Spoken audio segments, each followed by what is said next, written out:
Okay, we have returned home, Odysseus. It's been a long road. So just remember, ordinary world, call to adventure, refusal of the call, meeting of the mentors, crossing the threshold, test allies, enemies, approach, ordeal, death and rebirth, reward, seizing the sword, road back, resurrection. That's basically where we are right now, and then finally is return with the elixir. So if you remember, Ithaca of course is the ordinary world. He's king, he's happy. The Trojan War happens, Helen was taken, it's a great excuse to go to war. He, of course, doesn't want to go. He's got a beautiful wife, Penelope. He's got a lovely son, Telemachus. The meeting with the mentors, all of the Greek city-state kings get together and say, hey, it would be good for us to go to war with Troy. Crossing the threshold, Odysseus agrees, and again, he wins it with his intelligence after 10 years. Test challenges and enemies. Long road home. Meets all kinds of people like Cyclops, who is Polyphemus. He is Poseidon's son. We've got Calypso, who he's stranded on her island for 7 years. Heck, there's Circe, who turns his men into swine. There are the sirens, which allure sailors and cause them to crash. There's Scylla and Charybdis. Scylla was the multi-headed beast. Charybdis is the whirlpool. All of these challenges stand in his way. The approach, he has to get from Circe, the secret route to Hades. And of course, there, the death, or the ordeal, or the abyss, the farthest he can fall from being king of Ithaca. He's in the underworld. That's where he finds Tiresias. Tiresias gives him the prophecy. And essentially, where we are in our book is King Alcinous. He's been telling this whole flashback story. Alcinous finally sends him on his way, and he's on a raft. And that's when Poseidon looks down and says, aha, you Greeks were cocky when you won the Trojan War. You blinded my son, now I've got you. And tries to destroy him one last time. And he basically washes up. He actually washes up on an island right near Ithaca, and some sea nymphs or fairies kind of help him along. But that's the chase scene. Is with the road back is when Poseidon gets him. Resurrection is when he washes up on shore, but remember, he's still got something left to do. He's got to get rid of all those suitors. This is actually a picture of all the dead suitors in Ithaca, at the palace of Ithaca, and Athena coming down helping him. So we got to see this last battle here. This is the resurrection.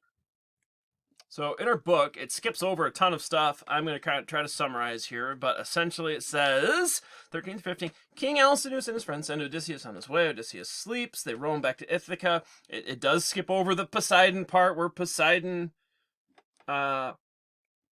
sees him and almost destroys him, and then these fairies kind of help him back, and he wakes up. He's not even sure where he is because he literally washes up nearly dead. And that's when Athena comes. Athena, tells him he's home. She disguises him as an old man so that he can surprise the suitors, and then urges him to visit his faithful swineherd, Euamus. The swineherd welcomes the disguised Odysseus and tells him about what has been happening in Odysseus' home. Athena goes to Telemachus and tells him to return home. She warns him of the suitors' plot to kill him and advises him to stay with the swineherd for the night. Telemachus does as she bids. So we're about to meet Euaeus here, the swineherd. And Odysseus is looking for loyal friends, because remember, he's been gone. So all these suitors have really moved in, taken advantage of Greek hospitality. Because remember, you never know if it's a Greek god in disguise, so they're always welcome travelers. So they basically moved in, drank his wine, spent his gold, and were looking to sit on the throne. So he needs to see who is his friends, but he needs to get a lay of the land. Surprises his friend. They don't know he's back, so he needs to know what's going on. So that's why he has been disguised as an old man by Athena.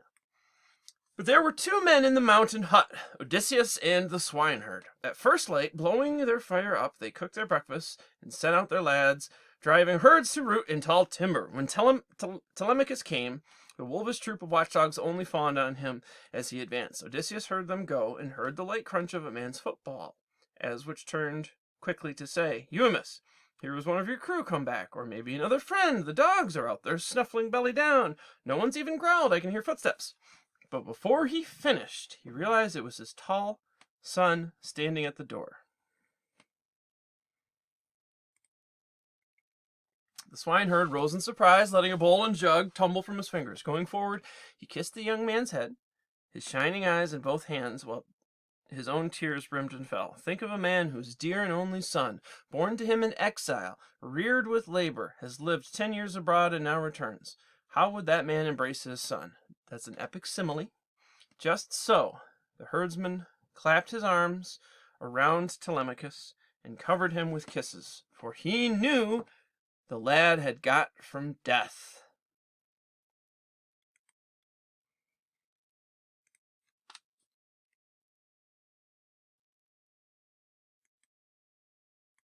Now, we're going to find that UMS, again, is the swineherd. He has been loyal. Also, Euryclea, it's like the old nurse. She's been loyal. Now, they don't play huge parts, but they were the only two that I jotted down for you. Euryclea, the old nursemaid, she's been loyal to Penelope. Swineherd, UMS, loyal to Odysseus. There is the cowherd as well, the guy who, herds the cows. His name is Philotius. Don't worry about him, but just know, once again, UMS, the swineherd, shows loyalty. We'll see a little bit of Euryclea, too. She's the only one that remains in the house loyal to Penelope. All the other servants have kind of gone to bed with the suitors. They see, they're going to be the powerful ones, so why not serve them? So you got two loyal people here, Euryclea and UMS. Again, Euryclea is the nurse. UMS is the swineherd. Know that there is the cowherd, but he doesn't play a huge role. So again, he's crying. Think of a man who hasn't seen his son forever, and this is the reunion. Everyone is so happy. Light of my days, Telemachus, you made it back when you took your ship from Pylos. I never thought to see you again. Remember, back then, at the start of all this, Athena knew the suitors were planning to kill him, so she came down in disguise and told Telemachus, oh, hey, I heard your father's around Pylos, just to get him out of Dodge. So he has now come back home. Continuing on. He says, come in, dear child, and let me feast my eyes. Here you are home from distant places. How rarely, anyway, you visit us. Your own men in your own woods and pastures, always in the town. A man would think you loved the suitors' company, those dogs. Telemachus, with his clear candor, said, I am with you, uncle. See now, I have come because I wanted to see you first, to hear from you if mother stayed at home, or is she married off to someone and Odysseus' bed left empty for some gloomy spider's weaving, some treachery. Gently, the forester replied to this, at home indeed your mother is, poor lady, still in the woman's hall. Her nights and days are wearied out with grieving. Stepping back, he took the bronze-shod lance, and the young prince entered the cabin over the worn door stone. Odysseus moved aside, yielding his couch, but from across the room Telemachus checked him. Friend, sit down. We'll find another chair in our own hut. Here is the man to make one. Again, being a good Greek, showing good hospitality to this stranger who looks very poor and looks very ragged. Notice Telemachus' kindness. Notice how when Odysseus describes viewed as the old man, goes to see the suitors, how they treat him, not like a good Greek should do. The swineherd, when the quiet man sank down, built a new pile of evergreens and fleeces, a couch for the dear son of great Odysseus, then gave them trenchers of good meat, left over from the roast pork of yesterday. He heaped up willow baskets full of bread, and mixed an ivy bowl of honey-hearted wine. Then he in turn sat down facing Odysseus. Their hands went out upon the meal and drink, as they fell to, ridding themselves of hunger. Telemachus sends the swineherd to let his mother know that he has returned safely. Athena appears and urges Odysseus to let Telemachus know who he really is.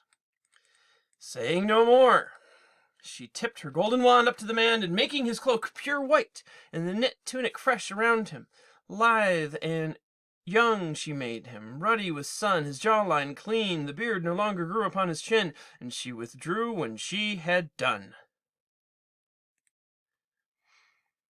The Lord Odysseus reappeared, and his son was thunderstruck.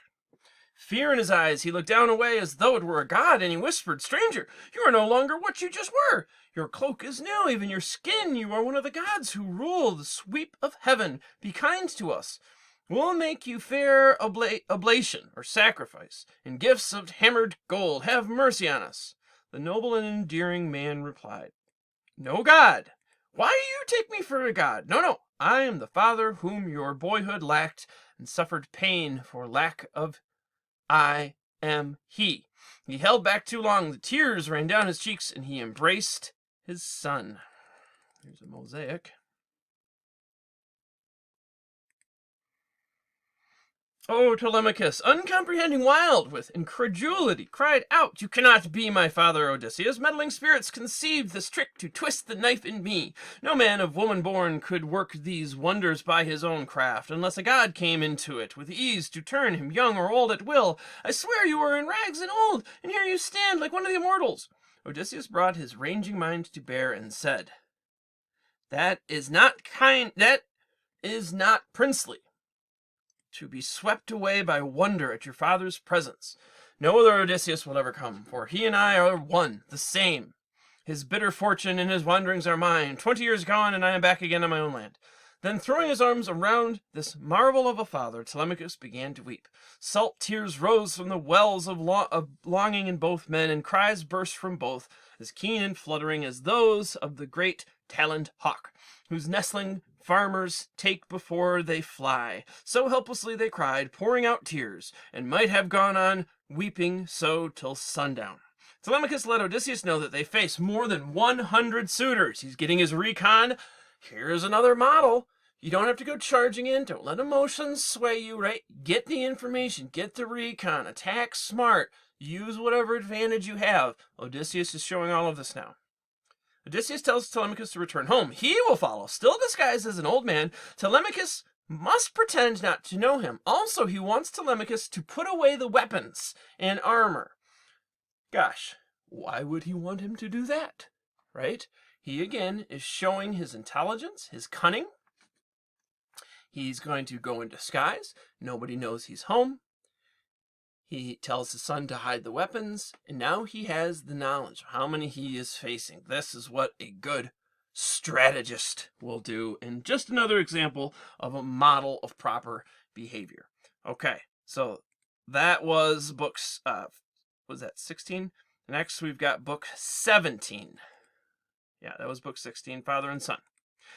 I will probably be doing 17 real quick, just to let you know. Beggar at the Manor. There's a couple other things I'm going to kind of just breeze through to basically set up the suitors. That will be next.